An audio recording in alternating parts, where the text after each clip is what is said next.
Morning. Good morning, Neil. How are you? I'm well, thanks. Were you the gentleman that I spoke to last time I spoke to the Cork 32 County Sovereignty Movement? No, that wasn't me. No. A different spokesperson. All right. That's correct, yeah. Okay. I saw a Bear Bua post there yesterday about a community march. What's it all about, James? Well, Neil, we as Republicans are often recognised as being anti-drugs, in particular in Cork, and we've been inundated, not that we've ignored it, but for over 12 months now, people are continually contacting us, seeking help, basically, which is frustrating for us because there's only so much we can do. So basically, that's the contact we've received has heightened in the previous couple of weeks because there's been more heroin fatalities, and people, in particular on the north side, seem to be just fed up. So yeah, I have a video, James, that I didn't post, right? Because it would identify too many different aspects of the people and where they live, right? But let me describe it for you. There was this woman from her bedroom window was videoing this guy down below her, and he was lying on this is in the Shandon area, right? And he had his arm strapped up, and he had the needle out, and he had the syringe, and he was injecting himself, and he was like sprayed all over the road. He looked like a very young guy, middle of the day. I imagine, I know it was a pedestrian area, so anyone could be walking by. I don't think he was diabetic injecting insulin. It was heroin, right? Yeah, that's the last video I got. So that might give this some context, right? Yeah, you see, like this march, the main aim of this march is like you have an awful lot of decent, good people up in Knocknaheeny. I know I have a lot of friends up there. We've worked with them. What this march is aimed at doing is the people up there feel like they're living under siege. Now, that is the mentality up there. But what they need to realise is they're under siege from the minority. You could identify maybe 5 houses that are peddling and dealing this debt. So we just want the people to realise when they stand together, if they come out and stand together, communicate, have a shoulder to lean on, someone to talk to, make these people feel like they're under siege, that they're the minority, that their activities are not welcome in our community. They're destroying our children, and they're destroying the good name of the people in the north side of the city and the south side. This march is open to everyone. We have no problem, if this is success, taking a similar march to the south side and highlighting things out there. But the second aim of this march is to embarrass or lobby, whichever way you want to put it, the paid people in this country. I'm talking about the overpaid politicians who have the power to change legislation and to actually do something about this epidemic. Now, I know the Gardaí sometimes are stretched. They may not have the resources or the legislation to deal with these things. They're probably as frustrated as anyone. But we want the people who can make change, that's the highly paid politicians, to actually do something about this. Do what they're paid to do, basically, is what we're asking. Okay, so on Friday at 8 o'clock, you will assemble at the bottom of Harbyview Road in Knocknaheeny, near where the Echo Man stands. That's correct. And then the aim of the march is to highlight the state's failure to deal with the heroin epidemic on Lee side, sweeping through the city, destroying our youth. You will carry a black coffin down to Knocknaheeny Church to symbolise that this will be the last coffin to pass into that church due to heroin. But why aren't you marching on the houses of the people that you say are the dealers?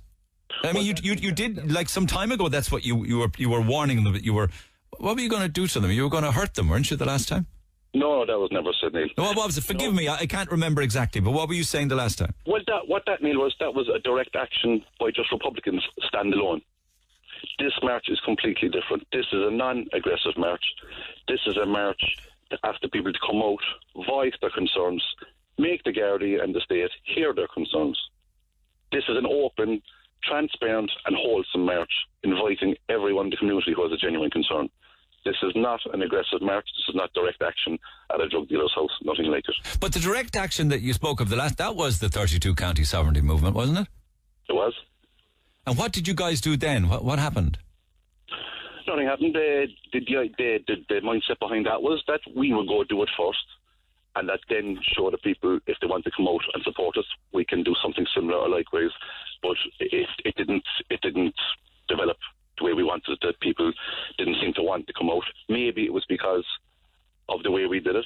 So this time it's an open march, wholesome, advertised publicly, transparent, non-aggressive, and asking people to come out, because the people have been contacting us in abundance. They're fed up and know their opportunity to come out and show their concern and ask the people who have the power to make changes to do it. All right, so you're asking everybody from the area to be there Friday at everybody from Cork City. And if they want to travel from anywhere, they're more than welcome if they have a genuine concern. All right, okay. Once we assemble at the steps of the church and the coffin is laid, as we said, to symbolise that we want this to be the last coffin to pass these steps due to heroin, we have speakers lined up. One is a parent from the area who has lost their son to heroin, and we also have an addiction counsellor, the qualified addiction counsellor travelling to speak, who also manages a rehab centre.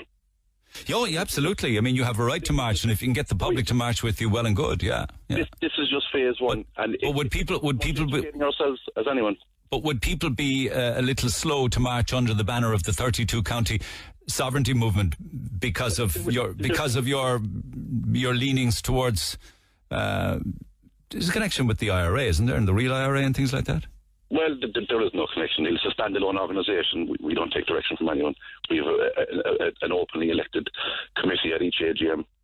Membership is open to anyone once they've been vetted and their membership is genuine. There's no problem. Okay, and what's the philosophy behind the sovereignty movement? Well, obviously, it's a direct result of the formation of the 32 county sovereignty was a direct result of the Good Friday Agreement of Republicans who voiced their concerns about the Good Friday Agreement and the road that Republicanism was taking. But the main thing that I would like to say, is now that you bring it up, is that unity in this country is just one aspect of republicanism. What is the point in achieving a 32 county sovereignty movement and having your streets littered with drugs and antisocial behaviour? Yeah. So it's actually very relevant that you bring it up. No, because the last time it was words to the effect of, if you drug dealers don't get out, we'll take you out. Would you agree with that? That was a statement by the real IRA, Neil. That wasn't a statement by the 32 county sovereignty movement. Am I wrong about that, so? Yeah, absolutely. All right, so are you guys affiliated to the real IRA? Absolutely not. Well, that stigma is attached. I've heard it before. Yeah. More so than the provisional IRA and Sinn Féin, I suppose, and the official party, or the Labour Party and the official IRA. There's no political party that doesn't have some stigma attached to them. Because when you get into that kind of area, you also get into the area of dissidents and paramilitaries who are involved in they are the dealers themselves. They are the people peddling the heroin. I'm not suggesting that you guys are. No, again, I'm glad you brought it up, because there is an awful lot that goes on. There is an awful lot of extortion in the name of Republican. Yeah.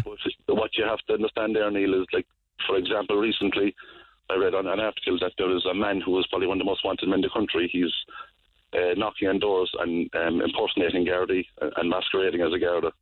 So you have to understand, if someone knocks on the door and says they're from the IRA or any other group and are demanding money from drug dealers, that doesn't mean that they actually are Republican or represent ideas of genuine Republicans. You know that time though, you did repost. I think the statement said there will be no more individual warnings or knocks on doors. This is your warning, and if you continue to deal drugs, then you will be accountable for your actions by lethal force.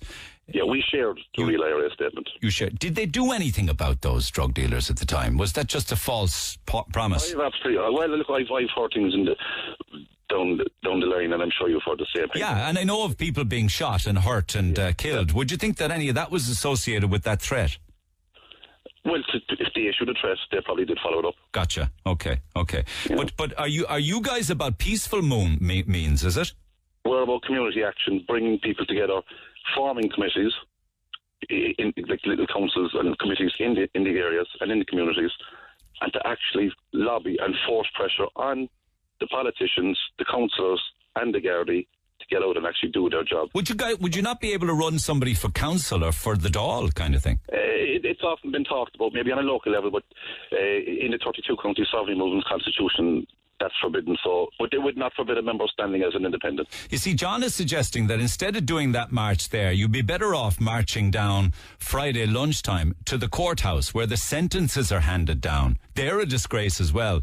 Would that make more sense? It certainly would be more visual, would it not? Well, Neil, I'll be honest with you, there's been 101 different options discussed, and like I said, this is very much just phase one. We are open to anything that we think is reasonable, anything that we think would actually have an effect. But like I said, this is very much phase one. Phase two, we're looking at maybe trying to get more education into the schools, getting addiction counsellors into the schools, to speak. I know it probably has happened maybe on a sporadic occasion, but something with a bit of longevity, a bit of structure to it. Getting more ex-addicts into schools. Ex-addicts, yeah. I mean, we've asked them to travel now. They're more than happy to travel. He's a reformed addict himself, bettered himself, got re-educated, went from just having a junior cert to now having a master's. He's now an addiction counsellor and now manages a rehab centre. He's going to speak on Friday night as well. Okay. This is very much about educating ourselves as well and trying to make an impact, a positive impact on the community. Do the guards keep an eye on you guys? I have no idea. If they do, they're in plain clothes and they wouldn't recognise them. To but do you think that they are? There are instances where they seem to take a lot more interest in Republicans rather than the drug dealers, yeah, absolutely. So they do keep an eye on you. 'Cause wasn't there talk that the sovereignty movement, did you guys not take responsibility for the death of Gerard Topper Stanton? Absolutely not. Again, if you look into it, the statement was shared via the 32 County Sovereignty Movement. You see, by sharing that stuff, you get tired with that stuff, don't you? Oh, yeah, but look, people share things on Facebook every day. It doesn't mean you're directly involved in it. Do you share stuff from the real IRA? If we thought it was relevant, yes, we've often ignored things that they've shared and statements they've made as well at the same time. Okay, that would be a result of maybe a vote at a committee meeting. Would we share this and would we endorse it? Would it be democratically decided upon? Absolutely. But does any of your philosophy involve a 32-county Ireland by use of force? Like any Republican groupings over the years, we recognise the right for people to bear arms in defence. But again, that's up to the individual. Okay, but on this occasion, we're talking about heroin dealers, people who are destroying our youth. Absolutely destroying our community. All right. Okay. Absolutely. And another frustrating thing, and people, it's the same rhetoric all the time, is that like you have Joe Soaps going to work all week, they're being stopped at checkpoints, cars being seized because their taxes up by a month. You have water charge protesters in Cork who have been to the fore and have done heroic work in our eyes, have been charged in courts. You see very little direct action against drug dealing in the city. All right. And with the 32 county sovereignty movement, did you come to that from the IRA? Did I? Yeah. Absolutely not, no. Right, okay. Because No. I wouldn't have any problem if you did. I mean, I can, and again, that's the right of each individual. But correct. I remember the 32 counties and nothing else, nothing more. Okay. I'll give out the details again now and remind people again Thursday and Friday, all right? Appreciate it, Neil. Thank you. Have a good day, James. Thank you. Thank you. Thanks. Cork 32 County Sovereignty Movement have a march on Friday at 8 o'clock. They will assemble at the bottom of Harbourview Road, Knocknaheeny, where the Echo Man stands. You know that area? They'll be there at 8 o'clock. They're asking all those in the community who want to be part of the march to be there for 8 o'clock. They will walk with a black coffin all the way to Knocknaheeny Church to symbolise that this will be the last coffin to pass through those steps and into the church due to heroin.